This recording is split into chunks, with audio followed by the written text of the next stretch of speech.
buka di dalam Kolose.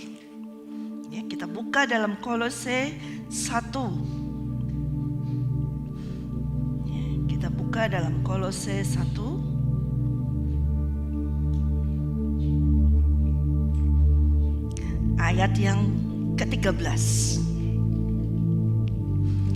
Ia telah melepaskan kita dari kuasa kegelapan dan memindahkan kita ke dalam kerajaan anaknya yang kekasih. Di dalam Dia kita memiliki penebusan kita, yaitu pengampunan dosa. Ia adalah gambar Allah yang tidak kelihatan, yang sulung, lebih utama dari segala yang diciptakan. Karena di dalam Dia telah diciptakan segala sesuatu yang ada di surga dan yang ada di bumi, yang kelihatan dan yang tidak kelihatan, baik singasana maupun kerajaan, baik pemerintah maupun penguasa. Segala sesuatu diciptakan oleh Dia dan untuk Dia. Ia ada terlebih dahulu dari segala sesuatu, dan segala sesuatu ada di dalam Dia. Ialah kepala tubuh, yaitu jemaat. Ialah yang sulung, yang pertama bangkit dari antara orang mati, sehingga Ia yang lebih utama dalam segala sesuatu. Karena seluruh kepenuhan Allah berkenan diam di dalam Dia, dan oleh Dialah Ia memperdamaikan segala sesuatu dengan dirinya, baik yang ada di bumi maupun yang ada di surga, sesudah Ia mengadakan pendamaian oleh darah salib Kristus. Sampai di situ terlebih dahulu. Bisa tolong mic saya treble ya, dikecilin sedikit. Saudara, kita semua telah dilepaskan dari kuasa kegelapan. Amin. Ya. Dan kita dipindahkan, ditransfer dari kerajaan kegelapan, kita dipindahkan ke dalam kerajaan terang. Dipindahkan ke dalam kerajaan anaknya yang kekasih. Ya. Yaitu ketika kita ini memiliki apa? Penebusan. Di dalam Dia kita memiliki penebusan kita, pengampunan dosa. Ya. Bagi setiap orang yang mengakui dosanya, maka tersedia bagi dia adalah penebusan. Itu sudah tersedia ya. Dan dia mengalami pengampunan. Bila ia mau mengampuni, mau mengakui dosanya, maka seketika itu juga ia ditransfer, dipindahkan dari kerajaan kegelapan ke dalam kerajaan terang. Amin. Kita semua hari ini sini sudah ditransfer. Katakan, aku sudah ditransfer. Bukan uang, tetapi diri kita, roh kita sudah ditransfer. Amin. Dari kegelapan ke dalam terang. Dan bukan hanya sekedar terang saja, tetapi kerajaan terang. Ya. Karena itu kita berada saat ini di dalam kerajaan terang. Amin. Bukan lagi dalam kerajaan kegelapan. Artinya kalau kita dulunya dari gelap, Rasul Paulus berkata bahwa kita ini dulunya dari kerajaan kegelapan, gelap semuanya. Lebih gelap daripada hitam baju saya ini. Kita ini gelap semuanya. Orang kulit putih pun tetap gelap kalau dia masih dalam kerajaan kegelapan. Tetapi orang kulit hitam kalau dia sudah masuk dalam terang, dia menjadi terang semuanya. Amin, haleluya. Jadi kelihatan terang semuanya. Karena apa? Sudah dipindahkan. Amin. Bukan kita yang jadi menerangi itu, tapi Kristus Yesus yang menerangi kita oleh karena penebusannya. Nah, kalau kita sudah berada di dalam kerajaan terang, bagaimana kehidupan kita? Apakah kita masih terus hidup dalam kegelapan? Apakah kita masih terus sukanya yang gelap-gelap, yang remang-remang seperti itu, yang kayak remang-remang kosi-kosi seperti itu, yang sukanya gitu, kayak redup-redup seperti itu? Atau kita lebih suka yang terang? Kadang ada orang yang tidak suka dengan terang. Gak enak, terlalu silo, katanya begitu. Terlalu silo, gak enak. Enak yang remang-remang gitu ya. Sehingga kalau melakukan sesuatu masih tidak kelihatan. Betul kan?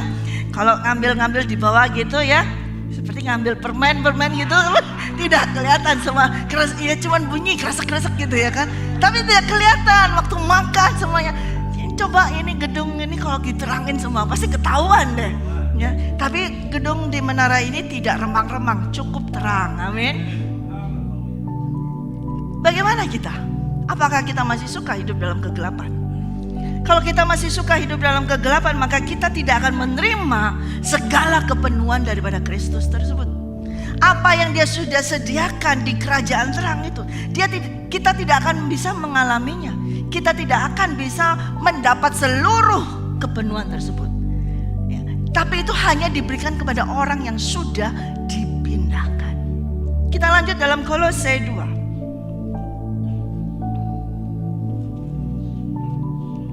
Kolose 2 ayat yang kedua. Ayat yang pertama maksud saya. Karena aku mau supaya kamu tahu, di sini Paulus berkata ya, betapa beratnya perjuangan yang kulakukan untuk kamu dan untuk mereka yang di Laodikia dan untuk semua yang belum mengenal aku pribadi, supaya hati mereka terhibur dan mereka bersatu dalam kasih, sehingga mereka memperoleh segala kekayaan, keyakinan, pengertian dan mengenal rahasia Allah, yaitu Kristus. Sebab di dalam Dialah tersembunyi segala harta, hikmat dan pengetahuan. Hal ini kukatakan supaya jangan ada yang memperdaya kamu dengan kata-kata yang indah. Meskipun aku sendiri tidak ada di antara kamu, tetapi dalam roh aku bersama-sama dengan kamu.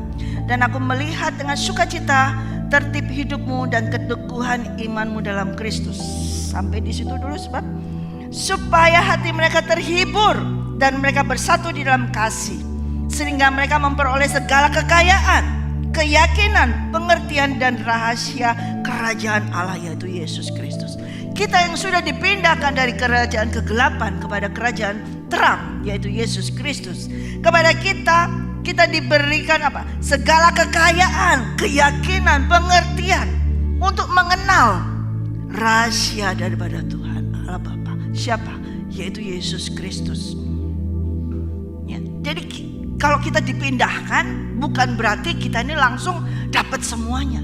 Ketika kita dipindahkan dari gelap kepada terang, di situ kita dikasih dulu. Dikasih kekayaan, bukan kekayaan dalam materi. Dikasih kekayaan bukan dalam hal harta benda seperti itu. Dikasih kekayaan untuk apa? Untuk bisa memiliki suatu keyakinan. Dikasih kekayaan untuk bisa apa? Memiliki suatu pengetahuan, sehingga kita lebih dalam lagi mengenal yang sesungguhnya, harta yang sesungguhnya. Yang kita terima pada saat kita ditransfer dari gelap ke terang, kita sudah menerima harta. Tetapi itu bukan yang sesungguhnya. Harta, kekayaan, hikmat, pengetahuan, keyakinan supaya untuk mengenal rahasia Allah, yaitu Yesus Kristus. Memiliki dulu. Kita harus memiliki kekayaan terlebih dahulu. Di sini saya sampaikan kekayaan sekali lagi bukan mengenai uang ya, bukan materi, tapi kekayaan hikmat, akal budi, semua hikmat, roh Allah yang luar biasa itu dipenuhi kepada kita untuk bisa apa? Kita mengenal rahasia Allah, mengenal rahasia Allah yaitu Yesus Kristus, dan Dialah harta yang sesungguhnya. Makanya banyak orang yang sudah ditransfer tetapi masih sampai di level begitu aja. Oke, aku hari ini dapat berkat Tuhan. Begitu dia lahir baru, wah dapat pertolongan. Ada yang sakit disembuhkan, semua mendapat itu. Sudah berhenti di situ. Nah itu sebetulnya bukan harta yang sesungguhnya, saudaraku yang kekasih. Itu bukan harta yang berasal dari kerajaan Allah yang sesungguhnya. Itu adalah suatu harta yang diberikan kepadamu ketika engkau dijamah Yesus, engkau sakit dijamah Yesus, engkau menjadi sembuh. Bukan berhenti di situ, tapi itu untuk siapa? Kalau engkau sembuh, engkau bisa masuk lagi mengenal Dia, yaitu rahasia Allah yang sebenarnya, mengenal Yesus Kristus, dan Dialah harta tersebut. Ya. Oleh karena itu penting kita disembuhkan terlebih dahulu, diutuhkan dulu, dipindahkan dari gelap, dari kotoran, dari semua dipindahkan, ya. Dan kita diberikan harta yang tak ternilai, ya. Kesembuhan, rohani kita disembuhkan, jiwa kita disembuhkan, dan mungkin ada tubuh yang disembuhkan. Untuk apa? Bukan hanya sampai di situ sudah cukup, itu ada kerajaan Allah. Bukan. Kita harus dengan kesembuhan rohani ini, kesembuhan ilahi tersebut, baik roh, jiwa dan tubuh, itu adalah kesembuhan ilahi. Untuk siapa? Untuk kita bisa mengenal rahasia yang sesungguhnya, rahasia kerajaan Allah yang sesungguhnya, yaitu mengenal Yesus Kristus, dan Dia adalah harta itu. Banyak orang berhenti sampai di sini, betul kan? Sehingga dia hanya mengenal, oh aku disembuhkan, aku didoakan disembuhkan. Oke, stop. Hanya mengenal di situ. Tapi dia tidak sempat atau belum bisa mengenal harta yang sesungguhnya, tidak mengenal Yesus Kristus tersebut. Sehingga dengan keadaan dunia yang dia masih tinggal di dunia, harus mengalami gelombang kehidupan segala macam, maka dia menjadi terombang-ambing. Mendengar omongan sana, mendengar omongan sini, mendengar nasihat sana, mendengar nasihat sini. Mulailah dia jadi jatuh kembali dalam dosa. Karena dia belum mengenal harta yang sesungguhnya, yaitu Yesus Kristus. Dia masih berada, berarti transfernya itu dipindahkan, dia masih ada di depan. Masih hanya ada di pintu gerbang saja. Hanya di halaman saja. Dia harus masuk lebih dalam lagi untuk bisa mendapatkan harta yang sesungguhnya. Ya, kita lanjutkan di ayat yang ke-6. Kamu telah menerima Kristus Yesus Tuhan kita. Ya, kamu telah menerima Kristus Yesus Tuhan kita. Karena itu hendaklah hidupmu tetap di dalam Dia.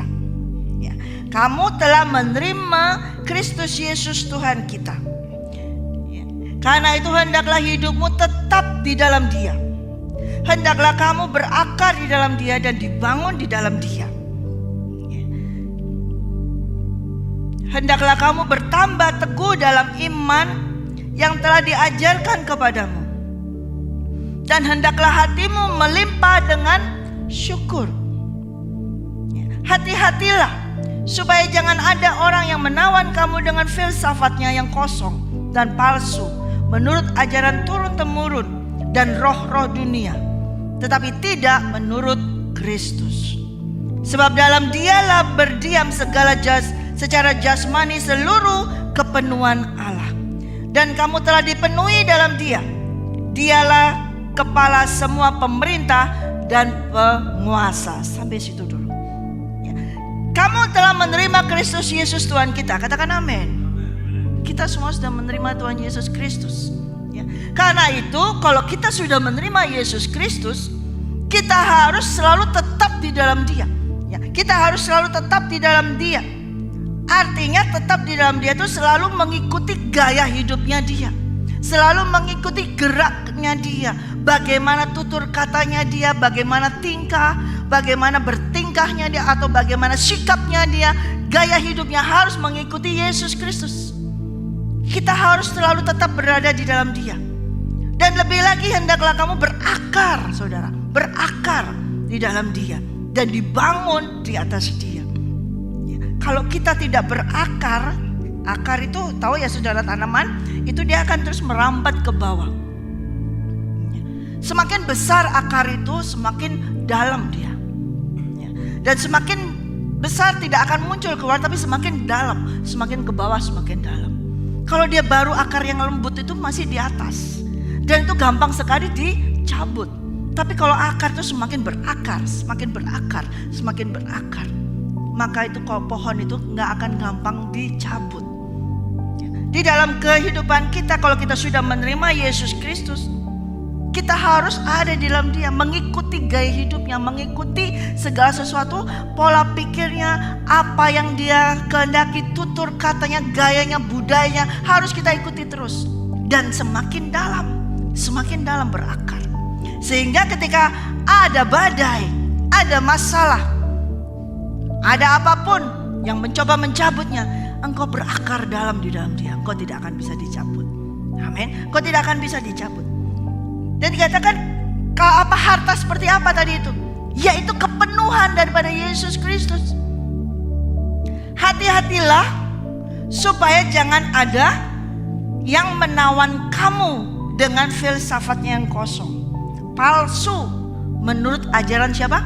Turun-temurun dan roh-roh dunia, tetapi tidak menurut Kristus. Nah, inilah kerajaan dunia. Kerajaan dunia punya roh juga.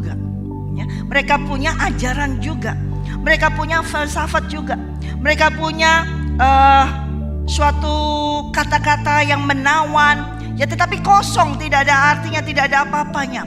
Dan semuanya itu pasti tidak menurut Yesus Kristus. Biasanya yang palsu itu lebih menawan daripada yang asli, betul gak sih? Ya kan? Lebih menarik. Kalau yang asli itu kan kelihatan asli, tapi memang seringkali orang tuh lebih suka yang palsu. Ya, lebih seneng yang palsu karena yang palsu tuh lebih murah. Kalau yang asli itu mahal, ya kan? Betul kan? Barang-barang juga demikian. Kalau yang asli itu mahal, tapi kalau yang palsu pasti murah. Murah sekali gitu loh.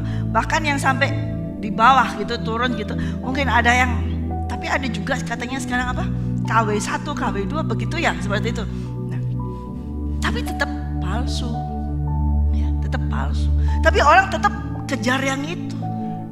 Ya, yang penting bisa gaya gitu loh. Yang penting bisa mejeng gitu loh, seperti itu. Ya, tapi itu palsu. Ya. Nah, demikian juga yang suka menawan kita itu adalah ajaran palsu. Ajaran palsu itu seakan-akan apa itu kata-katanya itu wow ya, kayaknya membangun. Kata-katanya itu kayaknya bagus banget, enak banget nih, bener-bener kata-katanya di bold gini-gini. Tapi ternyata nggak ada isinya apa-apa tuh kata-kata. Quotes yang dipajang di upload semuanya, yang ditawarkan statement itu kayaknya wow keren banget, kata-katanya dibolak-balik, wah indah banget seperti itu. Tapi kosong, nggak ada apa-apanya karena memang palsu. Tetapi firman Tuhan ini kayaknya menyeramkan, kayaknya firman Tuhan kayaknya keras, firman Tuhan kayaknya aduh masa sih gitu banget. Firman Tuhan kayaknya gitu keras banget. Tapi itu firman asli dari firman Tuhan. Dan kalau itu firman yang asli, maka firman itu akan ada kuasanya untuk mengubah kehidupan kita semua. Kalau kita hanya dengar omongan-omongan palsu, quotes-quotes yang kayaknya membangun tetapi menghancurkan. Membangun sejenak tapi kemudian hancur, seperti engkau membangun benteng di pasir. Wah kayaknya indah, keren-keren, tapi begitu ada gelombang, ombak, pure, habis deh semua. Karena gak ada dasar. Makanya itu kita harus berakar. Kalau kita berakar, kita gak akan gampang ditipu dengan omongan palsu, dengan ajaran palsu, dengan suatu statement palsu, atau dengan suatu agama yang palsu, atau ada suatu sekte yang palsu seperti itu. Engkau gak akan gampang ditipu seperti itu. Dan itu semua ada untuk apa? Supaya engkau yang sudah ditransfer dari kegelapan, dari roh dunia, dari kerajaan dunia ini, dipindahkan ke kerajaan surga oleh darah Yesus Kristus. Mereka yang dari dunia itu mencoba membuat kembali suatu kata-kata yang menawan, filsafat yang menawan semuanya, supaya engkau kembali lagi masuk ke dalam kerajaannya, supaya engkau ditarik kembali lagi masuk ke dalam kerajaan dunia. Nah ini gak terasa, hati-hati ya, hati-hati banget ini kalau begitu ya. Gampang sekali orang itu digoyahkan dengan sesuatu yang kayaknya ini doanya mantep banget, doanya wah panjang lebar, wah kayak gimana gitu. Ternyata doanya gak ada apa-apanya. Sedangkan orang tersebut kebutuhannya bukan doa yang panjang lebar, tapi orang tersebut membutuhkan firman yang keras, yang bisa mengubah dari dalam hatinya dia. Ketika dia membuka hatinya, firman itu mengubah dia, dan dia mengakui, ampun Tuhan, aku minta ampun Tuhan. Dengan pengampuan itu, maka sudah dia dipindahkan, dan dia memiliki harta untuk bisa mengenal Yesus lebih dalamnya lagi, yaitu Yesus adalah harta yang sesungguhnya. Amin.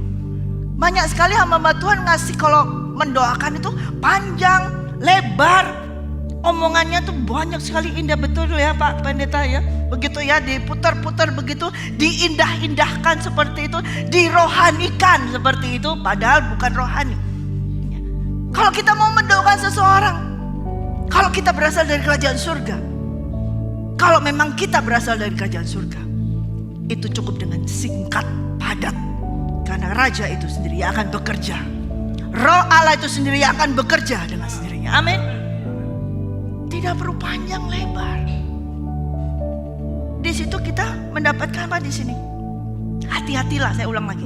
Hati-hatilah supaya jangan ada yang menawan kamu dengan filsafatnya yang kosong, palsu menurut ajaran turun-temurun roh-roh dunia, tetapi tidak menurut Kristus. Sebab di dalam Dialah, di dalam siapa? Di dalam Yesus berdiam secara apa? Jasmani seluruh kepenuhan Allah, dan kamu telah dipenuhi di dalam Dia. Dialah kepala semua pemerintah dan penguasa. Saya ulang sekali lagi. Sebab di dalam Dialah berdiam secara jasmani seluruh kepenuhan Allah, dan kamu telah dipenuhi di dalam Dia. Dialah kepala semua pemerintah dan penguasa. Amin. Tetapi hati-hati, ayat ini pun diserongkan, bisa diserongkan, karena ada juga yang memakai ayat ini untuk kepentingan kerajaan dunia. Ya, ketika ia mengambil di sini, sebab di dalam Dialah, di dalam Yesus, di dalam Dialah berdiam secara jasmani seluruh kepenuhan Allah. Secara jasmani, jadi secara jasmani. Jadi kalau kamu dipenuhi secara jasmani, berarti kamu sudah diam di dalam Yesus Kristus. Kalau kamu dipenuhi secara jasmani saja, berarti kamu sudah memiliki kepenuhan Kristus tersebut. Ya. Dan kamu telah dipenuhi di dalam Dia. Dialah kepala semua pemerintah dan penguasa. Ini sering diserangkan. Kamu sudah menerima Yesus Kristus, kamu sudah menerima kuasanya. Di dalammu ada seluruh kepenuhan Allah. Kamu tidak membutuhkan Dia lagi. Kamu tidak membutuhkan Allah itu lagi, karena di dalam kamu sudah ada kepenuhan Allah. Betul? Ini ada aliran yang mengambil di sini. Karena di dalam kita ini sudah ada kepenuhan Allah. Jadi semua yang Allah punya ada di dalam kita. Kita tidak perlu Allah lagi. Kita bisa kemana-mana, kita sudah penuh. Ini ada aliran yang seperti itu, tidak butuh Tuhan. Kamu bisa sembuh dengan dirimu sendiri. Kamu bisa sukses dengan dirimu sendiri. Karena di dalammu ada kepenuhan itu. Ada diserongkan. Sudah banyak ini seperti ini. Ada diserongkan. Itu adalah New Age. Itu banyak sekali. Seperti itu. Kamu by yourself. You can healing by yourself. Kamu bisa sembuh dengan dirimu sendiri. Karena di dalammu ada kepenuhan itu. Ini diserongkan, mengambil dari firman Tuhan. Karena yang palsu itu sesungguhnya berasal dari Tuhan juga, tetapi dia keluar, dia mengikuti dunia, sehingga dia membuat sama, sehingga menawan orang. Betul gak sih? Kalau membuat barang yang asli kemudian meniru yang palsu, kan harus sesuai, mengikuti kan, persis kayak gitu kan, tapi gak asli. Nah, ajaran-ajaran palsu itu mengambil dasar-dasarnya, diambil sepertinya firman Tuhan. Sepertinya kamu indah, sepertinya bagus, tapi itu menawan kamu untuk keluar dari kerajaan terang itu dan kembali lagi ke dalam kerajaan kegelapan. Gak sadar. Banyak orang Kristen yang tertawan. Banyak orang Kristen yang akhirnya mengikuti ajaran tersebut. Semakin besar saat ini ajaran tersebut, semakin meluas. Banyak orang Kristen semakin tertawan dan mengikuti. Wah, kita tidak butuh lagi. Kita bisa sembuhkan diri kita sendiri. Kita bisa melakukan semua dengan diri kita sendiri. Itu mulai keluar. Tidak membutuhkan Tuhan. Karena di dalam kita sudah ada kepenuhannya Dia. Ini kayaknya asli, tapi palsu. Nah, oleh karena itu Paulus menyampaikan hati-hati. Hati-hati. Jangan sampai ada orang yang menawan kamu dengan menyampaikan omongan-omongan kayaknya betul rohani, tetapi palsu. Ya. Kita lanjutkan. Ya. Ayat yang ke-14. 13 saja. Oh maaf, 12 deh. Karena dengan Dia kamu dikuburkan dalam baptisan, dan di dalam Dia kamu turut dibangkitkan oleh kepercayaanmu kepada kerja. Saya ulang lagi, kita baca sama-sama. Karena dengan Dia kamu dikuburkan dalam baptisan, dan di dalam Dia kamu turut dibangkitkan juga oleh kepercayaanmu kepada kerja kuasa Allah yang telah membangkitkan Dia dari orang mati. Nah, berarti kita ini dikuburkan di dalam baptisan. Sekalipun kita masih hidup, kita dikuburkan dalam baptisan. Setiap orang harus dibaptis, dikuburkan dalam baptisan, dan kemudian dibangkitkan. Karena Kristus yang pertama adalah dibangkitkan oleh kepercayaan kita kepada apa? Kerja dari kuasa Allah, bukan kerja dari kita sendiri. Apapun yang kita terima saat ini, mau kesuksesan, kesembuhan, itu bukan karena usahamu, bukan karena kerjamu, tapi semua karena kerja kuasa Allah. Itu yang diserongkan oleh aliran seperti ini. Kamu bisa hidup dengan dirimu sendiri, kamu bisa hidup, kamu bisa sembuh tanpa apapun, tanpa siapapun. Dari dirimu sendiri kamu bisa sembuh. Padahal kesembuhan kita, kebangkitan kita berdasarkan apa? Kuasa kerja Allah, kerja kuasa dari Allah Bapa itu sendiri. Terus kamu juga, meskipun dahulu kamu mati oleh pelanggaranmu, dan oleh karena tidak disunat secara lahiriah, telah dihidupkan Allah bersama-sama dengan Dia. Sesudah Ia mengampuni segala pelanggaran kita dengan menghapuskan surat hutang yang oleh ketentuan-ketentuan hukum mendakwa dan mengancam kita. Itu ditiadakannya dengan memakukannya pada kayu salib. Ia telah melucuti pemerintah-pemerintah dan penguasa-penguasa dan menjadikan mereka tontonan umum dalam kemenangannya atas mereka. Amin. Karena itu Yesus berkata, my kingdom is not of this world. Karena ketika Ia memakukan semua di kayu salib, Dia sudah melucuti segala pemerintah-pemerintah dunia. Dia sudah melucuti, menghancurkan segala penguasa-penguasa dan menjadikan mereka tontonan di dalam kemenangannya Tuhan Yesus Kristus atas penguasa-penguasa tersebut. Amin. Amin. Jadi my kingdom is not of this world. Ya, ketika Dia mengatakan demikian, betul, segala pemerintah-pemerintah yang di dunia waktu kita hidup di dalamnya memang kayaknya berkuasa banget di dalam kehidupan kita. Kayaknya kita nggak bisa lepas. Tapi begitu Yesus dipaku di kayu salib dan Dia menang, kita dilepaskan. Amin. Dan mereka, penguasa-penguasa di dunia, tidak punya kuasa lagi atas kita. Amin. Kalau kita terus tinggal di dalam Yesus Kristus, kalau kita terus hidupnya seperti gaya hidup Dia, terus menerus ikuti segala lifestyle-nya Dia, maka kerajaan dunia ini punya power kayak apapun, punya duit seberapa besarnya, seberapa banyaknya, terkaya gimana pun, tidak punya kuasa atas kita. Amin. Tidak satu rambut pun di atas kepala kita yang jatuh tanpa kepedulian dari Tuhan kita. Amin. Dia akan memperhatikan.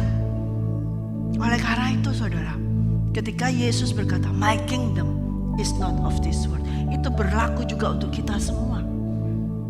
Berlaku untuk kita. Tetapi kita jangan hanya sampai di halaman. Kita harus terus ke dalam dan sampai menemukan harta yang sesungguhnya, yaitu Yesus Kristus itu. Mengenal harta yang sesungguhnya, yaitu Yesus Kristus.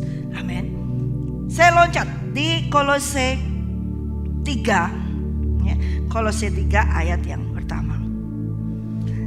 Karena itu kalau kamu dibangkitkan bersama dengan Kristus, saudara dibangkitkan bersama Kristus? Amin. Carilah perkara yang di atas, di mana Kristus ada, duduk di sebelah kanan Allah. Pikirkanlah perkara yang di atas, bukan yang di bumi. Sebab kamu telah mati dan hidupmu tersembunyi bersama dengan Kristus di dalam Allah. Apabila Kristus yang adalah hidup kita menyatakan diri kelak, kamu pun akan menyatakan diri bersama dengan Dia dalam kemuliaannya.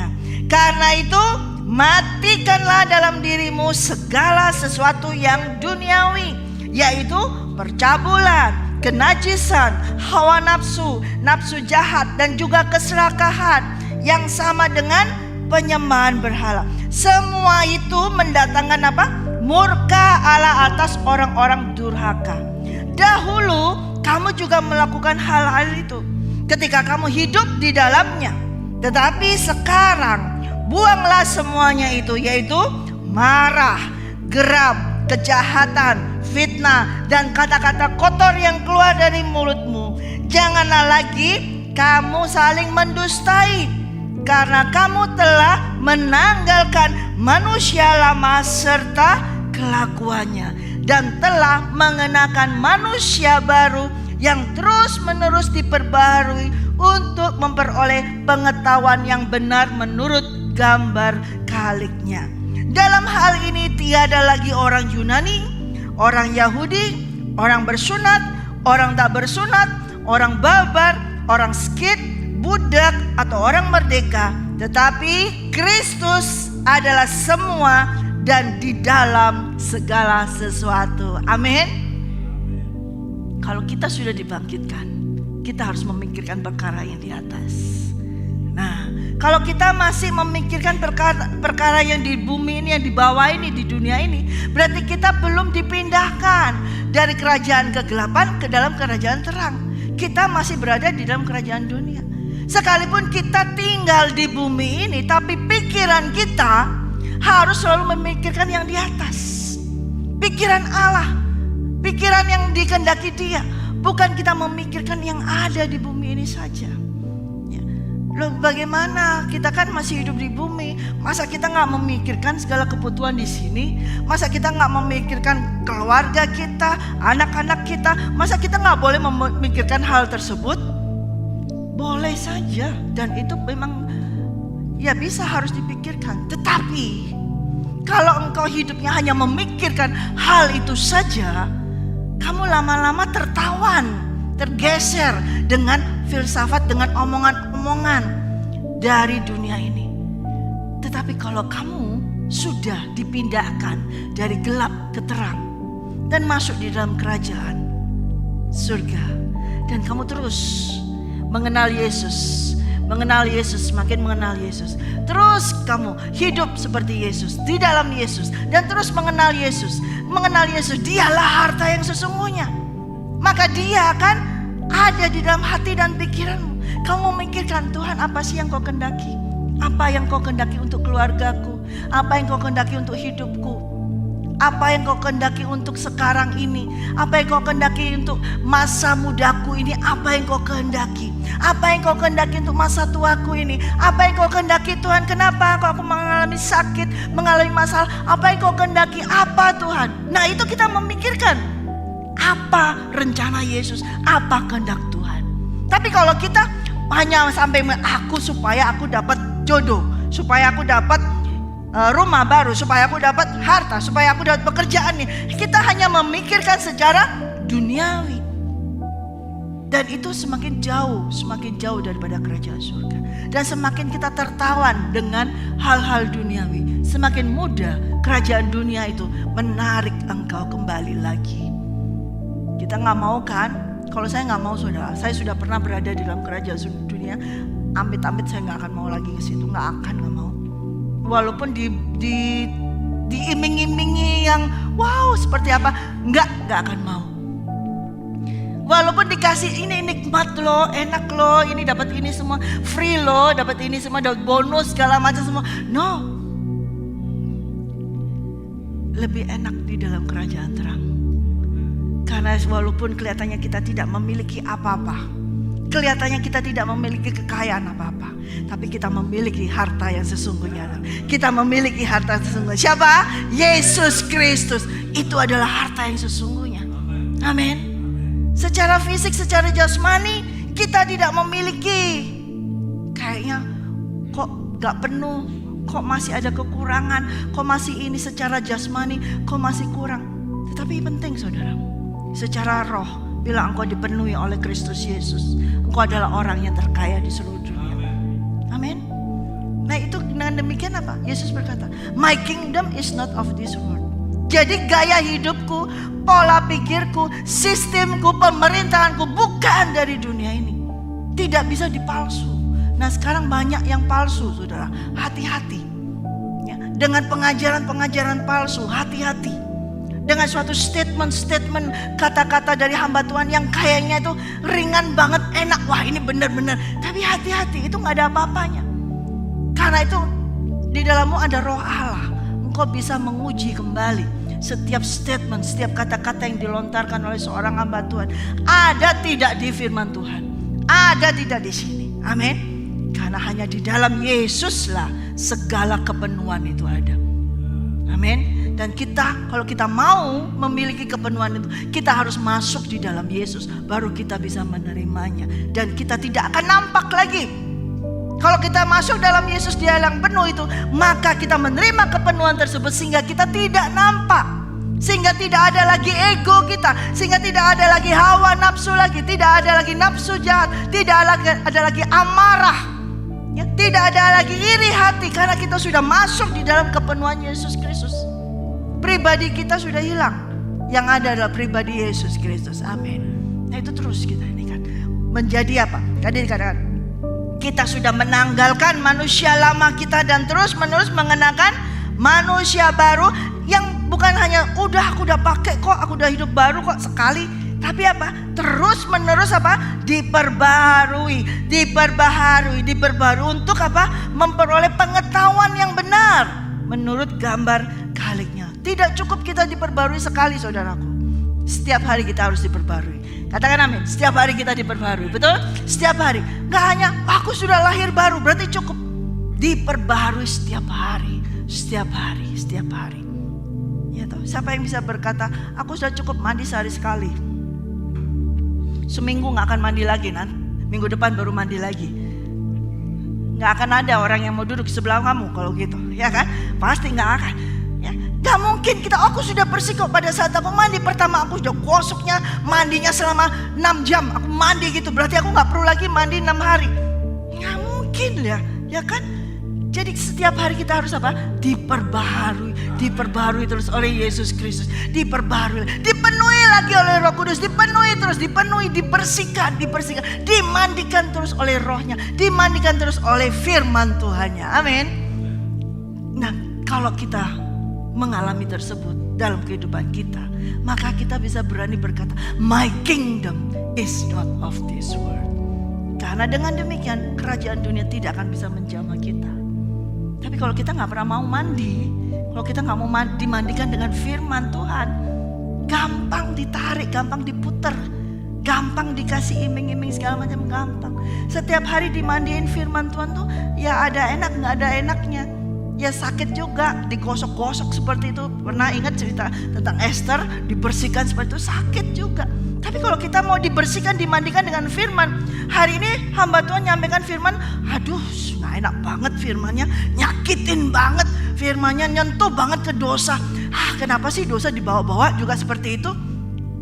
Yang berkat-berkat aja lah, yang kesembuhan aja, yang mujizat aja. Kenapa mesti buka-buka tentang dosa kecanduan, dosa seksual segala macam? Kenapa mesti ngambil seperti itu? Yang enak aja, nggak mau dia digosok itu, nggak mau. Nah kalau orang nggak mau mandi, nggak mau gosokkan itu, daging semakin lama semakin tebal, akan sukar untuk dibersihkan. Nah akhirnya sama dengan jadi seperti kulit gorila, sama tebal ya kan, jadi tebal kayak gitu ya kan, hitam jadi hitam, sama seperti itu ya kan. Jadi kita harus mau dimandikan oleh firman Tuhan, dibersihkan, sehingga kalau kita terus menerus dibersihkan, maka saudara bisa katakan, my kingdom is not of this world. Katakan, my kingdom is not of this world. Kerajaanku bukan dari dunia ini. Amin. Haleluya, puji Tuhan.